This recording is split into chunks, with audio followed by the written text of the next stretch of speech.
السلام علیکم ورحمۃ اللہ تعالی وبرکاتہ۔ نحمده ونصلی ونسلم علی رسولہ الکریم، اما بعد فاعوذ باللہ من الشیطان الرجیم، بسم اللہ الرحمن الرحیم۔ قل لا اسألکم علیہ اجرا الا المودۃ فی القربى، صدق اللہ العظیم۔ آئیے ہم اور آپ سب سے پہلے حضور سرور کائنات، فخر موجودات، باعث تخلیق کائنات، احمد مجتبی محمد مصطفیٰ صلی اللہ علیہ وسلم کی بارگاہ اقدس میں درود و سلام کا ہدیہ پیش کریں اور پڑھیں۔ اللہم صلی علی سیدنا و مولانا محمد معدن الجود والکرم وآلہ الکرام وابنہ الکریم وبارک وسلم، صلاۃ و سلاما علیک یا رسول اللہ صلی اللہ تعالی علیہ وسلم۔ عزیزان ملت اسلامیہ، آج ہم انشاءاللہ تبارک و تعالی شہزادہ امام علی مقام امام زین العابدین علی بن حسین بن علی بن ابی طالب رضی اللہ تعالی عنہ کا تذکرہ کریں گے، کیونکہ 18 محرم الحرام آپ کے وصال کی تاریخ ہے، اور ایک روایت کے مطابق 25 محرم الحرام آپ کی وفات کی تاریخ ہے۔ زیادہ مشہور 18 محرم الحرام ہی ہے۔ امام زین العابدین رضی اللہ تعالیٰ عنہ 38 ہجری میں مدینہ منورہ کے اندر امام علی مقام امام حسین رضی اللہ تعالیٰ عنہ کے گھر پیدا ہوئے۔ آپ کی والدہ ماجدہ کا نام شہر بانو رضی اللہ تعالیٰ عنہ۔ یہ شہر بانو رضی اللہ تعالیٰ عنہ یہ ایران کے بادشاہ کی بیٹی تھی۔ اب اس میں مختلف روایتیں ہیں۔ جب ایران فتح ہوا تو ایک روایت یہ کہ فاروق اعظم رضی اللہ تعالیٰ عنہ کے دور خلافت میں ایران کے بادشاہ یزدجرد کی بیٹیاں، 3 بیٹیاں فاروق اعظم کی بارگاہ میں پیش کی گئی۔ فاروق اعظم رضی اللہ تعالیٰ عنہ نے دوسرے قیدیوں کی طرح ان کو بھی فروخت کرنے کا حکم دیا، یعنی قیدی بنا کر لائی گئی تھی، مال غنیمت میں ان کو لایا گیا تھا۔ تو مولا کائنات علی مرتضیٰ رضی اللہ تعالی عنہ نے حضرت فاروق اعظم رضی اللہ تعالی عنہ سے کہا کہ چونکہ یہ شاہی خاندان سے تعلق رکھتی ہیں، بادشاہ کی بیٹیاں ہیں، تو ان کے ساتھ عام قیدیوں والا سلوک نہیں ہونا چاہیے۔ اور ایک روایت تو یہ ہے کہ یہ حضرت مولا کائنات علی مرتضیٰ رضی اللہ تعالی عنہ کے دور خلافت میں ہی یہ 3 بادشاہ ایران کی بیٹیاں لائی گئی تھیں۔ تو حضرت فاروق اعظم رضی اللہ تعالیٰ عنہ نے حضرت علی سے ہی مشورہ کیا کہ آپ ہی بتائیں کہ کیا کرنا چاہیے۔ تو مولا کائنات نے کہا کہ آپ ان کی قیمت بتائیں کہ ان کو کتنے میں فروخت کرنا چاہتے ہیں۔ تو حضرت فاروق اعظم رضی اللہ تعالیٰ عنہ کی طرف سے قیمت بتائی گئی۔ مولا کائنات نے تینوں جو بادشاہ ایران کی بیٹیاں تھیں ان کی جو قیمت مقرر ہوئی تھی وہ قیمت اپنی طرف سے ادا کر دی اور تینوں بیٹیوں کو خرید لیا۔ ان میں سے ایک بیٹی کا نکاح حضرت محمد بن ابو بکر، حضرت ابو بکر کے صاحبزادے حضرت محمد بن ابو بکر کے ساتھ کر دیا، اور ان سے حضرت قاسم رضی اللہ تعالیٰ عنہ پیدا ہوئے۔ اور ایک بیٹی کا نکاح حضرت عبداللہ بن عمر سے کر دیا جو حضرت عمر کے صاحبزادے، اور ان سے حضرت سالم رضی اللہ تعالیٰ عنہ پیدا ہوئے۔ اور تیسری بیٹی یعنی حضرت شہر بانو رضی اللہ تعالیٰ عنہ کا نکاح اپنے صاحبزادے امام علی مقام امام حسین رضی اللہ تعالیٰ عنہ سے کر دیا، اور ان کے وطن سے امام زین العابدین رضی اللہ تعالیٰ عنہ پیدا ہوئے۔ اب آپ غور کریں کہ یہ حضرت شہر بانو ایرانی بادشاہ کی بیٹی، اسی وجہ سے عبد الملک بن مروان نے جو بنو امیہ کا بادشاہ تھا، اموی بادشاہ، اس نے ایک مرتبہ امام زین العابدین رضی اللہ تعالیٰ عنہ کو طعنہ دیتے ہوئے کہا تھا کہ مجھے دیکھو کہ میرے والد بھی قریشی، میری والدہ بھی قریشی، یعنی دونوں کا تعلق قبیلہ قریش سے ہے، میرے ماں باپ دونوں قبیلہ قریش سے تعلق رکھتے ہیں، کیونکہ بنو امیہ بھی تو قبیلہ قریش ہی کی ایک شاخ ہے۔ اس نے یہ طعنہ دیا، اور عبد الملک بن مروان نے آگے یہ بات کہی کہ میرے ماں باپ دونوں قریشی، لیکن تمہارا حال یہ ہے کہ تمہاری ماں قریشیہ نہیں ہے، وہ تو بادشاہ ایران کی بیٹی تھی، ملک فارس سے اور فارس کی قوم سے ان کا تعلق. تو حضرت امام زین العابدین رضی اللہ تعالیٰ عنہ نے ارشاد فرمایا کہ کیا اس کے جواب میں خاموش رہوں یا اس کا جواب دوں؟ تو عبد الملک بن مروان نے کہا کہ ہاں اس کا جواب دو. امام زین العابدین رضی اللہ تعالیٰ عنہ نے ارشاد فرمایا کہ حضور پاک صلی اللہ علیہ وسلم کی بارگاہ میں بھی ایک مرتبہ ایک بادشاہ کی بیٹی لائی گئی تھی حضرت صفیہ رضی اللہ تعالیٰ عنہ, اور حضور پاک صلی اللہ علیہ وسلم نے بھی ان کو آزاد کر کے ان سے نکاح کر لیا تھا. بالکل اسی طریقے سے مولا کائنات کی بارگاہ میں یہ بادشاہ کی بیٹی لائی گئی اور مولا کائنات نے حضور پاک صلی اللہ علیہ وسلم کی اتباع میں ان کو آزاد کر کے امام علی مقام امام حسین یعنی میرے والد ماجد کے ساتھ ان کا نکاح کر دیا. تو یہ تو ہمارے لیے فضیلت کی بات ہوئی نا, یہ تو ہمارے لیے برتری کی بات ہوئی کہ ہم نے رسول پاک صلی اللہ علیہ وسلم کی اتباع کی ہے اور حضور کی پیروی کی. عبد الملک بن مروان خاموش ہو گیا. یہ امام زین العابدین رضی اللہ تعالیٰ عنہ, اور کتنا عظیم مرتبہ ہے کہ اہل بیت کے اماموں میں چوتھے نمبر پر آپ کا نام آتا ہے. 12 امام اہل بیت کے ہیں, ان میں چوتھے نمبر پر امام زین العابدین, پہلے امام مولا کائنات علی مرتضیٰ رضی اللہ تعالیٰ عنہ, دوسرے امام امام حسن مجتبی رضی اللہ تعالیٰ عنہ, تیسرے امام امام علی مقام امام حسین رضی اللہ تعالیٰ عنہ, اور چوتھے امام ہیں امام زین العابدین رضی اللہ تعالیٰ عنہ. یہ مرتبہ ہے. اور امام علی مقام امام حسین کے بعد یہ امامت کا منصب آپ کو ملا. میدان کربلا کے اندر سب شہید ہو گئے. امام علی مقام رضی اللہ تعالیٰ عنہ کے بھائی بھتیجے بھانجے اور سب ساتھی رفقا شہید ہو گئے. اب بچ گئے تھے امام زین العابدین, یہاں تک کہ چھوٹے علی اصغر بھی شہید ہو گئے. امام زین العابدین رضی اللہ تعالیٰ عنہ واقعہ کربلا کے وقت بیمار تھے اور بستر عدالت پر لیٹے ہوئے تو اٹھا بھی نہیں جا رہا تھا, لیکن پھر بھی نیزے کا سہارا لے کر امام علی مقام امام حسین کی بارگاہ میں حاضر ہوئے اور عرض کرنے لگے, میرے ہوتے ہوئے ابا جان آپ میدان جنگ میں نہیں جائیں گے, یعنی پہلے ہم جائیں گے, آپ سے پہلے ہم جان قربان کریں گے. امام علی مقام نے اس وقت کہا تھا کہ زین العابدین اے علی تمہیں جانے کی ضرورت نہیں ہے, اگر تم بھی چلے گئے تو ان بیویوں کا کوئی محرم نہیں رہے گا, ان کا کوئی حفاظت کرنے والا, ان کا کوئی نگراں و محافظ نہیں رہے گا, ان کو مدینہ منورہ تک کون پہنچائے گا, اور اگر تم بھی چلے گئے, اگر تم بھی شہید ہو گئے تو پھر حسینی سعادات کا سلسلہ کس سے چلے گا؟ حسینی سعادات کا سلسلہ تمہیں سے تو چلنا ہے, میری نسل تمہارے ذریعے سے ہی آگے بڑھے گی, اور میرے پاس نانا جان کی امانتیں ہیں اور ابا حضور کی امانتیں, وہ امانتیں میں کس کو دوں گا؟ اگر تم بھی شہید ہو گئے تمہیں جانے کی اجازت نہیں ہے. امام علی مقام رضی اللہ تعالیٰ عنہ نے امام زین العابدین کو میدان جنگ میں جانے سے منع فرما دیا, اور ساری روحانی امانتیں جو حضور پاک صلی اللہ علیہ وسلم سے اور مولا کائنات سے امام علی مقام کو ملی تھی وہ امام زین العابدین کو عطا فرما دی, اور روحانی اسرار اور روحانی علم بھی سینے کے ذریعے سے امام علی مقام نے امام زین العابدین کی طرف منتقل فرمایا اور آپ کو اپنا خلیفہ اور جانشین بنایا. اس سے پتہ چلتا ہے کہ امام علی مقام امام حسین کے بعد امامت کا مرتبہ اور امامت کا منصب یہ امام زین العابدین کو ملا ہے. اور صبر کا عالم امام زین العابدین رضی اللہ تعالیٰ عنہ, امام علی مقام نے جب ان سے کہا کہ تم میدان جنگ میں نہیں جا سکتے تو امام زین العابدین نے کہا کہ میں آپ کے بعد زندہ کیسے رہ سکوں گا, آپ کی شہادت کے بعد زندگی دوپہر ہو جائے گی, یہ دنیا میرے لیے تنگ ہو جائے گی اور شدت غم کی وجہ سے میرا سینہ پھٹ جائے گا. تو امام علی مقام امام حسین نے کہا تھا کہ صبر و ضبط سے کام لو, تو امام زین العابدین نے کہا کہ کیسے صبر کروں, اتنی بڑی مصیبت پر کیسے صبر کیا جائے.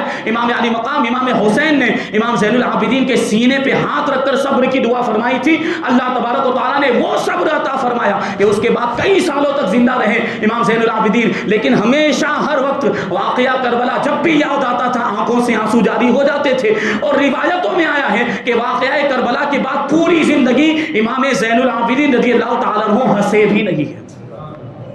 یہ امام زین العابدین رضی اللہ تعالیٰ عنہ حضور پاک صلی اللہ علیہ وسلم کے نقش قدم پر اور عبادت کیسی کرتے تھے.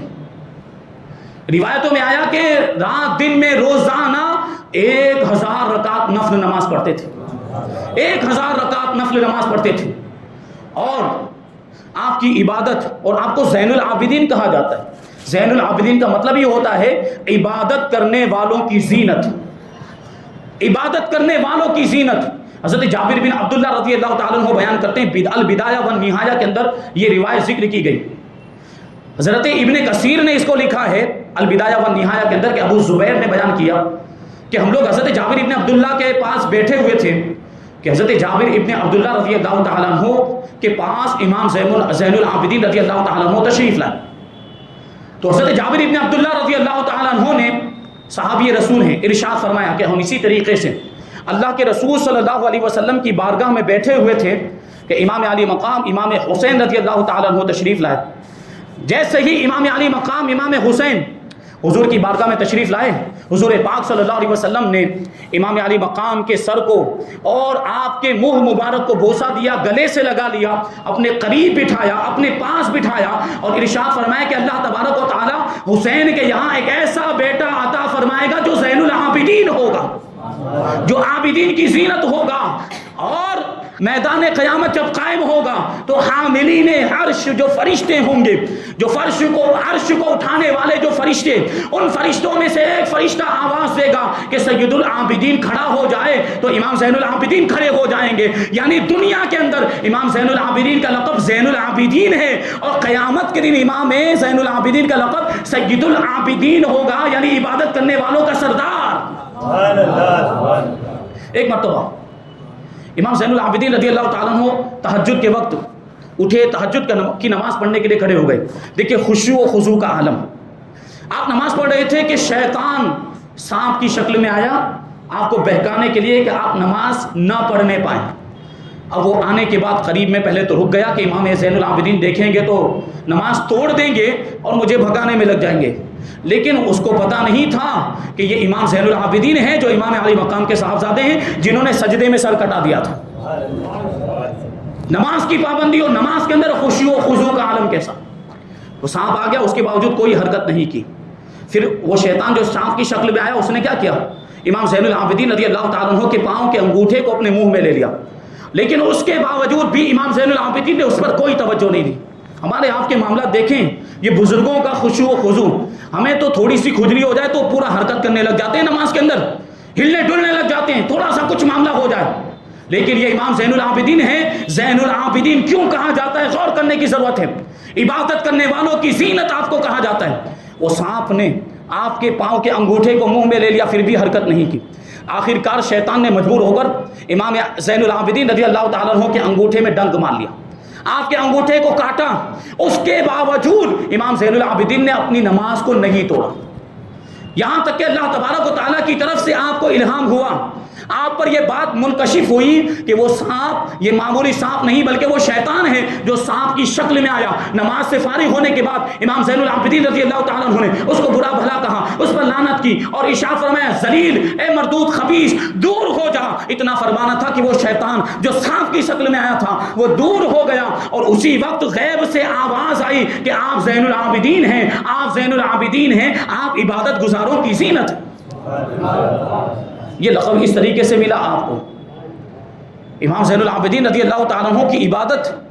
آپ کی خادمہ سے کسی نے ایک مرتبہ پوچھا امام زین العابدین کی عبادت کے بارے میں بتاؤ، تو خادمہ نے جواب دیا کہ مختصر جواب دوں یا تفصیل سے بتاؤں. لوگوں نے کہا کہ مختصر جواب دیں. تو آپ کی خادمہ نے صرف 2 جملوں میں جواب دیا تھا. آپ کی خادمہ نے کہا تھا کہ میں نے کبھی بھی امام زین العابدین کی بارگاہ میں دن کا کھانا پیش ہی نہیں کیا، یعنی ہمیشہ روزہ رکھتے تھے، اور کبھی بھی رات کو آپ کا بستر نہیں لگایا، یعنی پوری رات اپنے رب کی عبادت کیا کرتے تھے. یہ شان ہے امام زین العابدین رضی اللہ تعالیٰ عنہ کی. اور یہ عبادت کیسی عبادت کیا کرتے تھے. حضرت جابر بن عبداللہ رضی اللہ تعالیٰ عنہ ایک مرتبہ امام زین العابدین رضی اللہ تعالیٰ عنہ کی بارگاہ میں حاضر ہوئے اور عرض کرنے لگے، صحابی رسول ہیں، کہنے لگے کہ آپ اتنی زیادہ عبادت کیوں کرتے ہیں، آپ امام علی مقام کے بیٹے، مولا کائنات کے پوتے ہیں اور حضور پاک صلی اللہ علیہ وسلم کے نواسے، اتنا بڑا مرتبہ آپ کو ملا ہے، آپ کو اتنی زیادہ عبادت کرنے کی کیا ضرورت، اگر تھوڑی کم بھی عبادت کریں گے کوئی فرق نہیں پڑنے والا. تو امام زین العابدین رضی اللہ تعالیٰ عنہ نے ارشاد فرمایا کہ میرے نانا جان حضور پاک صلی اللہ علیہ وسلم بھی تو اللہ کے نبی تھے، وہ تو معصوم تھے، ان سے تو گناہ ہو ہی نہیں سکتا تھا، ان کی ذات سے تو گناہ کا تصور ہی نہیں کیا جاتا. پھر بھی حضور پاک صلی اللہ علیہ وسلم رات بھر عبادت کیا کرتے تھے اور ایسی عبادت کرتے تھے کہ آپ کے پاؤں میں سوجن آ جایا کرتی تھی، آپ کے پاؤں میں ورم آ جایا کرتا. اور صحابہ کرام نے جب یہی بات حضور کی بارگاہ میں عرض کی تھی کہ یا رسول اللہ اتنی زیادہ عبادت کرنے کی کیا ضرورت، آپ تو اللہ کے رسول ہیں، آپ تو معصوم ہیں،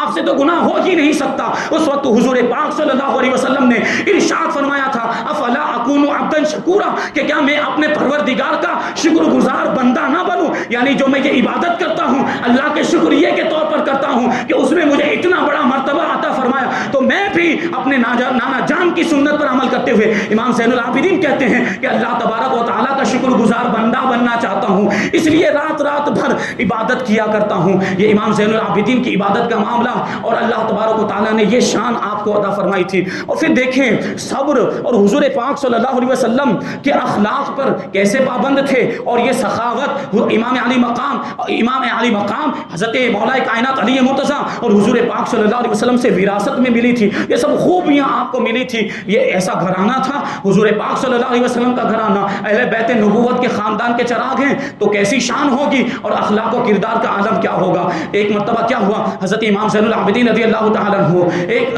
حج کے سفر کے لیے روانہ ہوئے، اور راستے میں آپ نے خیمہ لگا کر وہیں پر قافلے کو رکنے کا حکم دیا. بہت سارے خیمے لگا دیے گئے، اس میں سے ایک خیمہ امام زین العابدین رضی اللہ تعالیٰ عنہ کا تھا. یہ وہی زمانہ کربلا کے بعد کا یہ زمانہ تھا، اور اسی میں وہ مختار بن عبید ثقفی اس نے خروج کیا تھا، اور وہ یزیدیوں کو ایک ایک کو پکڑ کر امام علی مقام امام حسین رضی اللہ تعالیٰ عنہ کے خون کا بدلہ لے رہا تھا. جو بھی میدان کربلا میں آئے تھے امام علی مقام کے خلاف آئے تھے، جو بھی یزیدی لشکر میں شامل تھے، ان کو چن چن کر وہ قتل کر رہا تھا اور کیفر کردار تک پہنچا رہا تھا. اسی زمانے کے اندر یہ جو یزیدی تھے جو اس وقت میدان کربلا میں امام علی مقام کے مقابلے میں آئے تھے، وہ بھاگے پھر رہے تھے. وہ جان بچاتے اور جو ہے کہ اپنی جان بچانے کے لیے جنگلوں میں گھومتے تھے اور بیابان میں چلے جاتے تھے. اسی طریقے سے ایک شخص تھا جو یزیدی لشکر میں شامل ہوا جس کا نام تھا سنان بن انس. وہ بھی مختار ابن عبید سے اپنی جان بچاتا ہوا جنگلوں میں گھومتا پھرتا تھا، جنگلوں میں بھاگتا پھرتا تھا، بیابان میں ادھر ادھر گھومتے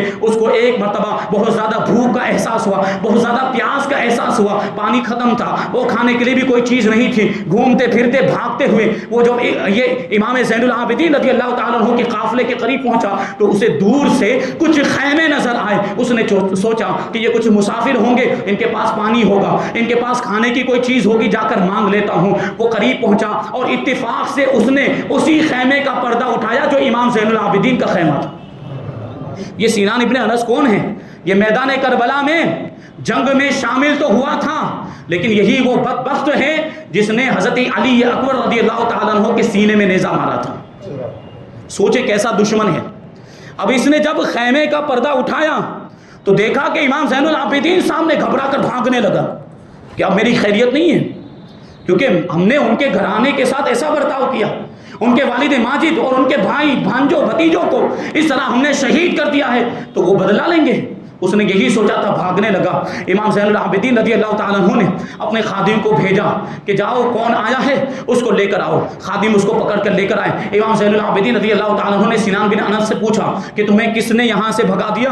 کیا تمہیں کسی نے کوئی بات کہی؟ کیا تمہیں کسی نے کوئی تکلیف پہنچائی؟ تم یہاں سے واپس کیوں چلے گئے؟ تم آنے کے بعد بھاگ کیوں گئے؟ تو وہ سنان ابن انس کہنے لگا کہ میں ایک مسافر ہوں، پانی کی تلاش میں آیا تھا، کھانے کی تلاش میں آیا تھا. میں نے خیمہ دیکھا، میں نے سوچا کہ یہاں کھانا مل جائے گا، یہاں پانی مل جائے گا، میں بھوکا پیاسا ہوں. امام زین العابدین رضی اللہ تعالیٰ عنہ نے اس کو کھانا بھی کھلایا، اس کو پانی بھی پلایا، اور 3 دن تک اس کو مہمان بنایا.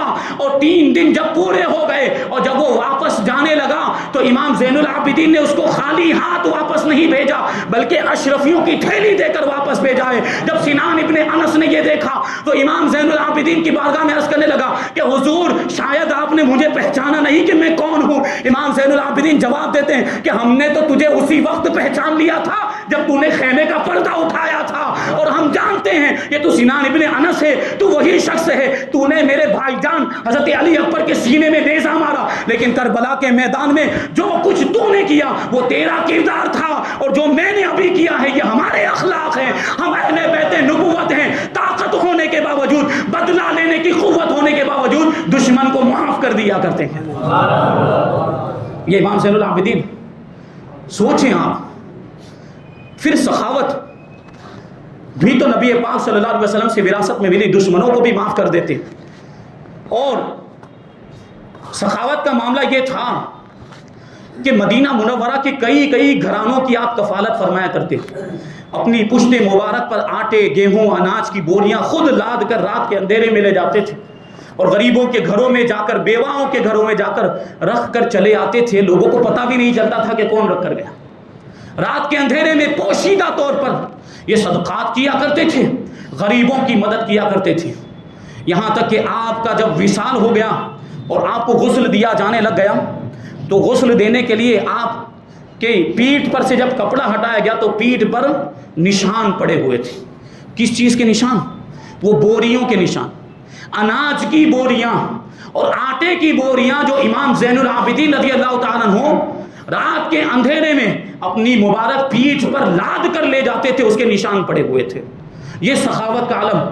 تو غسل دینے والوں نے وہاں پر جو حاضرین تھے پوچھا کہ یہ نشانات کیسے ہیں، تو لوگوں نے بتایا کہ یہ بوریوں کے نشان ہیں. امام زین العابدین رات کے اندھیرے میں غریبوں کے گھر اناج اور غلہ اور آٹے کی بوریاں خود اپنی پیٹھ پر اٹھا کر لے جاتے تھے اور پہنچایا کرتے تھے. اور تقریباً 100 گھرانوں کی امام زین العابدین رضی اللہ تعالیٰ عنہ کفالت کیا کرتے تھے اور ان کی ضرورتوں کو پورا کیا کرتے تھے. تو سخاوت دیکھیں. ایک مرتبہ آپ کی خادمہ بازار سے انگور خرید کر لائی. امام زین العابدین کو انگور بڑے پسند تھے، لیکن امام زین العابدین ہمیشہ ممنوع ایام کے علاوہ، جن دنوں میں روزہ رکھنا جائز نہیں ہے، ان دنوں کے علاوہ ہمیشہ پورے سال امام زین العابدین روزہ رکھا کرتے تھے. آپ کی خادمہ انگور لے کر آئی اور افطار کے وقت، شام کے وقت، غروب آفتاب کے وقت آپ کی بارگاہ میں وہ انگور پیش کیے. ابھی انگور کھانا ہی چاہتے تھے کہ دروازے پر ایک سائل آ گیا، مانگنے والا آیا. امام زین العابدین رضی اللہ تعالیٰ عنہ نے خادمہ کو حکم دیا کہ یہ انگور لے جا کر سائل کو دے دو، مانگنے والے کو دے دو. خادمہ نے عرض کیا حضور تھوڑے سے تو اس میں سے نکال لیں، تھوڑے اپنے لیے نکال لیں اور جو باقی بچے گا وہ خادم کو دے دیں گے، وہ سائل کو دے دیں گے. لیکن امام زین العابدین نے کہا نہیں، یہ پورے کے پورے انگور لے جاؤ اور سائل کو دے دو. اب وہ خادمہ نے سارے انگور اٹھائے اور سائل مانگنے والے کو دے دیے. دوسرے دن خادمہ نے پھر سوچا کہ آج پھر لے کر آتی ہوں اور امام زین العابدین کو کھلاؤں گی. پھر بازار سے انگور لے کر آئی. دوسرے دن بھی وہی کیفیت. شام کو جب پیش کیے تو پھر افطار کے وقت جب آپ کھانا چاہتے تھے پھر ایک سائل آ گیا مانگنے والا. امام زین العابدین نے پھر سے خادمہ کو حکم دیا کہ یہ انگور اٹھا کر سائل کو دے دو، مانگنے والے کو دے دو. خادمہ نے پھر دوسرے دن بھی وہ انگور لیے اور مانگنے والے کو دے دیے. تیسرے دن پھر وہی کیفیت. خادمہ انگور لائی، امام زین العابدین کی بارگاہ میں پیش کیے اور اب افطار کا وقت آیا. تیسرے دن امام زین العابدین نے پھر سوچا کہ شاید ہو سکتا ہے کہ کوئی سائل آ جائے، لیکن تیسرے دن کوئی مانگنے والا نہیں آیا. امام زین العابدین رضی اللہ تعالیٰ عنہ نے انگور اٹھا کر اس میں سے کھائے اور یہ ارشاد فرمایا الحمدللہ ہماری طرف سے کوئی کوتاہی نہیں ہوئی ہے. یعنی کیا مطلب تھا؟ امام زین العابدین یہ کہنا چاہ رہے تھے کہ اگر آج بھی کوئی سائل آتا، آج بھی کوئی مانگنے والا آتا تو یہ انگور آج بھی اس کو دے دیے جاتے. یہ سخاوت کا عالم. امام زین العابدین روزانہ ایک بکرا ذبح کرواتے تھے اور اس کا گوشت تیار کرتے اور گوشت دیگوں میں ڈال کر بنایا جاتا، سالن تیار کیا جاتا. امام زین العابدین رضی اللہ تعالیٰ عنہ خود گوشت جب پک رہا ہوتا تو دیگوں کو جھک جھک کر دیکھتے تھے کہ پک کر تیار ہوا کہ نہیں. اور جب وہ تیار ہو جاتا تو امام زین العابدین رضی اللہ تعالیٰ عنہ لوگوں کو حکم دیتے کہ بڑے بڑے پیالے لائے جائیں. اور بڑے بڑے پیالے جب آ جاتے تو امام زین العابدین رضی اللہ تعالیٰ عنہ حکم دیتے کہ اس پیالے میں فلاں خاندان والوں کے لیے سالن بھرا جائے. پھر کہتے کہ اس پیالے میں فلاں خاندان والوں کے لیے سالن بھرا جائے. یہاں تک کہ پیالے بھرے جاتے اور وہ خاندان والوں تک پہنچائے جاتے اور وہ جو سالن اور جو گوشت تیار ہوا ہوتا وہ ختم ہو جاتا، دیگیں خالی ہو جاتی. پھر امام عالی مقام امام زین العابدین رضی اللہ تعالیٰ عنہ کی بارگاہ میں ایک روٹی لائی جاتی اور کھجور لائی جاتی. گوشت تو سارا تقسیم کر دیتے لیکن خود امام زین العابدین وہ ایک روٹی کھاتے اور کھجوریں کھاتے تھے اور پوری رات بسر کر دیا کرتے تھے. یہ سخاوت کا عالم. ایک مرتبہ مدینہ منورہ پر شریف بن عقبہ نے حملہ کر دیا. شریف بن عقبہ. اب کیا ہوا کہ 400 عورتیں، ان کے بچے اور ان کے غلام، بلکہ اس سے بھی زیادہ لوگوں نے امام زین العابدین رضی اللہ تعالیٰ عنہ کے مکان میں پناہ لی شریف بن عقبہ سے بچنے کے لیے. یہ عورتیں، بچے اور غلام کیوں تھے؟ کیونکہ جو مرد حضرات تھے وہ تو اس سے مقابلہ کر رہے تھے. شریف بن عقبہ سے مقابلہ کر رہے تھے، تو یہ عورتیں، بچے اور غلام امام زین العابدین کے مکان میں آ گئے، اور تقریباً 400 بلکہ اس سے بھی زیادہ لوگ امام زین العابدین کے مکان میں رہنے لگے۔ امام زین العابدین رضی اللہ تعالیٰ عنہ نے سب کے کھانے پینے کا انتظام کیا، اور جب شریف بن عقبہ واپس چلا گیا، یہ لوگ اپنے گھر واپس چلے گئے۔ یہ سارے لوگ جو امام زین العابدین کے گھر میں جنہوں نے پناہ لی تھی، امام زین العابدین کے گھر میں جو لوگ ٹھہرے تھے، بعد میں قسم کھا کھا کر کہتے تھے کہ ہم نے اپنے ماں باپ کے گھر میں وہ آرام اور خوشی نہیں دیکھی جو امام زین العابدین کے گھر میں دیکھی۔ ایک مرتبہ امام زین العابدین رضی اللہ تعالیٰ عنہ حضرت محمد بن اسامہ ابن زید کی عیادت کرنے کے لیے تشریف لے گئے۔ وہ بیمار تھے، عیادت کی، تو حضرت محمد بن اسامہ بن زید رضی اللہ تعالیٰ عنہ نے جب امام زین العابدین کو دیکھا تو رونے لگ گئے۔ امام زین العابدین نے رونے کی وجہ پوچھی تو حضرت محمد بن اسامہ کہنے لگے کہ مجھ پر بہت زیادہ قرض ہے اور قرض کی ادائیگی کی کوئی صورت نہیں ہے۔ امام زین العابدین نے پوچھا کتنا قرض ہے؟ حضرت محمد بن اسامہ رضی اللہ تعالیٰ عنہ نے عرض کیا کہ 70,000 دینار۔ 70,000 دینار اس زمانے کے اعتبار سے بہت زیادہ، 70,000 دینار کا قرضہ ہے۔ امام زین العابدین نے فرمایا کہ آپ فکر نہ کریں، یہ سارا قرضہ میں ادا کر دوں گا۔ پھر امام زین العابدین نے حضرت محمد بن اسامہ کا جو قرضہ 70,000 دینار تھے اپنی طرف سے ادا کر دیا۔ یہ سخاوت کا عالم تھا، اور اللہ تعالیٰ نے کیسا مرتبہ عطا فرمایا۔ کرامتیں بھی کیسی ہیں، واقعات بیان کرنے کا وقت نہیں، وقت ختم ہو گیا، صرف ایک کرامت میں آپ کو بتا دوں۔ ایک مرتبہ عبد الملک بن مروان نے امام زین العابدین کو قید کر لیا اور ملک شام لے جانے کے ارادے سے مدینہ منورہ سے باہر لے کر آیا اور ایک خیمے کے اندر آپ کو ٹھہرایا۔ امام زین العابدین کے پاؤں میں زنجیریں، ہاتھوں میں بیڑیاں، پاؤں میں بیڑیاں، ہاتھوں میں زنجیریں اور گلے میں توق ڈالا ہوا تھا۔ حضرت امام زین العابدین رضی اللہ تعالیٰ عنہ کے شاگرد حضرت ابن شہاب زہری رضی اللہ تعالیٰ عنہ بیان کرتے ہیں کہ میں اس خیمے کے اندر جہاں پر آپ کو قید کر کے رکھا ہوا تھا اور پہرے دار اور چوکی دار بھی لگائے ہوئے تھے، سپاہیوں کو وہاں پر پہرے داری کرنے کے لیے مقرر کیا تھا عبد الملک بن مروان نے۔ میں امام زین العابدین کی بارگاہ میں پہنچا، میں نے جب آپ کی حالت دیکھی کہ پاؤں میں بیڑیاں، ہاتھوں میں زنجیریں، تو مجھے رونا آ گیا۔ ابن شہاب زہری کہتے ہیں کہ میں نے روتے ہوئے امام زین العابدین کی بارگاہ میں عرض کیا کہ کاش کہ آپ کی جگہ پر مجھے یہ بیڑیاں پہنا دی جاتی، میرے ہاتھوں میں زنجیریں ڈال دی جاتی، میرے گلے میں توق ڈال دیا جاتا اور آپ محفوظ رہتے، یعنی آپ کو یہ تکلیف کا سامنا نہ کرنا پڑتا۔ امام زین العابدین رضی اللہ تعالیٰ عنہ نے حضرت امام زہری رضی اللہ تعالیٰ عنہ کو جواب دیا کہ اے زہری، کیا تم سمجھتے ہو کہ ان بیڑیوں کی وجہ سے اور ان زنجیروں کی وجہ سے ہم تکلیف میں ہیں؟ نہیں، ان بیڑیوں کی اور ان زنجیروں کی کوئی حیثیت نہیں کہ ہمیں تکلیف پہنچا سکے۔ امام زین العابدین نے اتنا کہا، اپنے ہاتھوں کو اور اپنے پاؤں کو حرکت دی، وہ ساری زنجیریں اور وہ ساری بیڑیاں اتر کر زمین پر گر گئی ہیں۔ خود بخود وہ بیڑیاں اور وہ زنجیریں زمین پر گر گئی، اور پھر امام زین العابدین نے تھوڑی دیر کے بعد خود ہی وہ بیڑیوں کے اندر اپنے پاؤں ڈال دیے اور زنجیروں کے اندر اپنے ہاتھ ڈال دیے، اور پھر واپس وہ آپ کے ہاتھ میں آ گئے، اور پھر ارشاد فرمایا امام زہری سے کہ یہ 2 منزلوں سے زیادہ ہم قید میں نہیں رہنے والے، اتنا فرمایا، اور پھر آپ جو ہے کہ آرام فرمانے لگے۔ جب صبح ہوئی، لوگوں نے امام زین العابدین کو خیمے کے اندر تلاش کیا، خیمے پر پہرے لگائے ہوئے تھے، چوکی دار موجود تھے، پہرے دار اور سپاہی موجود تھے، لیکن اس کے باوجود امام زین العابدین رضی اللہ تعالیٰ عنہ خیمے کے اندر موجود نہیں تھے، آپ غائب ہو چکے تھے، نگاہوں سے اوجھل ہو چکے تھے۔ یہ امام زین العابدین رضی اللہ تعالیٰ عنہ کی کرامت۔ جب آپ کی وفات ہوئی، جانور بھی آپ سے کتنی محبت کرتے تھے۔ ابھی 2-3 ہرن والے واقعات بھی تھے، لیکن وقت نہیں ہے، یہ آخری واقعہ بیان کر دوں۔ جب آپ کا انتقال ہوا، آپ کو دفن کیا گیا، تو آپ کی جو اونٹنی تھی جس پر آپ سواری کیا کرتے تھے، وہ اونٹنی آ کر آپ کی قبر مبارک کے پاس بیٹھ گئی۔ اب لوگ اس کو اٹھا رہے ہیں، لیکن وہ اونٹنی اٹھنے کا نام ہی نہیں لیتی۔ امام محمد باقر رضی اللہ تعالیٰ عنہ جو امام زین العابدین کے صاحبزادے، وہ اس اونٹنی کے پاس آئے اور آ کر کہنے لگے کہ اے اونٹنی کھڑی ہو جا، اللہ تبارک و تعالیٰ تجھے برکت عطا فرمائے۔ اونٹنی کھڑی ہو جا، لیکن امام محمد باقر رضی اللہ تعالیٰ عنہ کے کہنے کے باوجود بھی وہ اونٹنی امام زین العابدین کی قبر سے کھڑی نہیں ہوئی۔ تو امام محمد باقر نے ارشاد فرمایا کہ اب یہ اونٹنی جانے والی ہے، اور بھی یہی ہوا۔ امام زین العابدین کے غم میں وہ اونٹنی امام زین العابدین کی قبر پر ہی بیٹھی رہی، اور اس کو ایسا صدمہ لگا تھا کہ 3 دن کے بعد اس کا بھی انتقال ہو گیا۔ یہ جانور بھی کیسی محبت کرتے ہیں۔ امام زین العابدین رضی اللہ تعالیٰ عنہ کی وفات 94 ہجری میں ہوئی، اور ایک روایت میں آیا کہ ولید بن عبد الملک نے آپ کو زہر دیا تھا اور اس کی وجہ سے آپ کی شہادت ہو گئی۔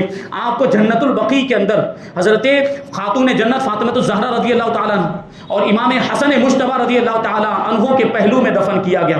وہاں پر اس زمانے میں ترکی حکومت کے زمانے میں ایک بہت بڑا قبہ بنا ہوا تھا، ایک بہت بڑا مزار بنا ہوا تھا، اور اس مزار جنت البقیع کے اندر یہ مزار موجود تھا، اور اس مزار کے اندر حضرت خاتون جنت کا بھی مزار پاک، اس قبے کے اندر امام زین العابدین کا بھی مزار، اور اسی قبے کے اندر امام حسن مجتبی کا بھی مزار تھا، اور امام محمد باقر کا اور امام جعفر صادق کا بھی مزار اسی قبے کے اندر موجود تھا۔ لیکن یہ مردود سعودی حکومت نے وہ مزار توڑ دیا ہے، وہ قبہ ختم کر دیا ہے، جو مزار کی شکل میں گنبد باقاعدہ بنا ہوا تھا۔ آج بھی کچھ تصویریں انٹرنیٹ پر آپ کو مل جائے گی، جو مزار باقاعدہ بنا ہوا تھا جنت البقیع کے اندر، اور وہ اس بات کی نشانی تھا کہ یہاں جو مزارات ہیں یہ عام مزارات نہیں ہیں، بلکہ یہ اہل بیت نبوت کے مزارات ہیں۔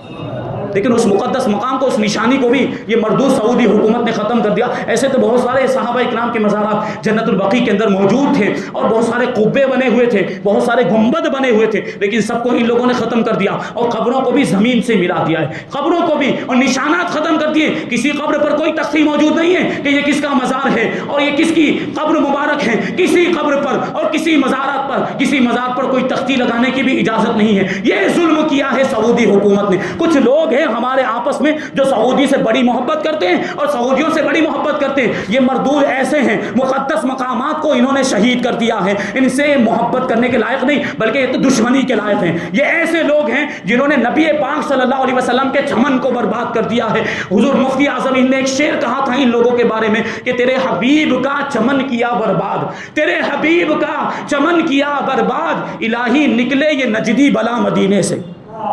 یہ نجدی ہے، دعا کرنی چاہیے کہ جلدی سے یہ حکومت ختم ہو جائے۔ یہ ہمارے لیے آزمائش ہے کہ وہاں پر ان کی حکومت آ گئی۔ اس سے پہلے جو ترکی بادشاہ تھے، سنی صحیح العقیدہ، مقدس مقامات کا بڑا احترام کرتے تھے اور سب کو محفوظ رکھا، بلکہ جب ان لوگوں نے شہید کیا نا، جب یہ مزارات کو، یہ مقدس مقامات کو، اس کی اینٹیں، اس کے پتھر اور اس کا گارا بھی اٹھا اٹھا کر یہ ترکستان لے گئے، اور آج بھی انہوں نے اینٹیں محفوظ رکھی ہوئی ہیں۔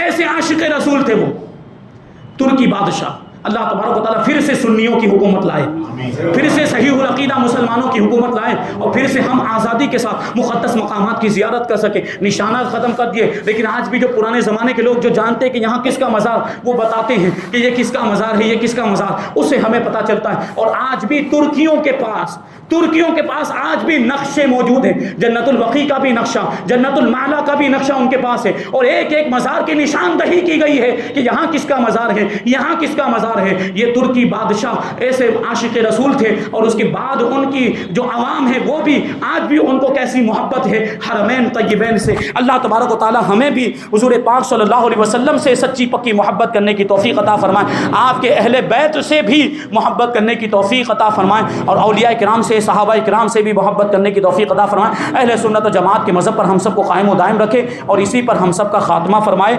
وما علینا الا البلاغ۔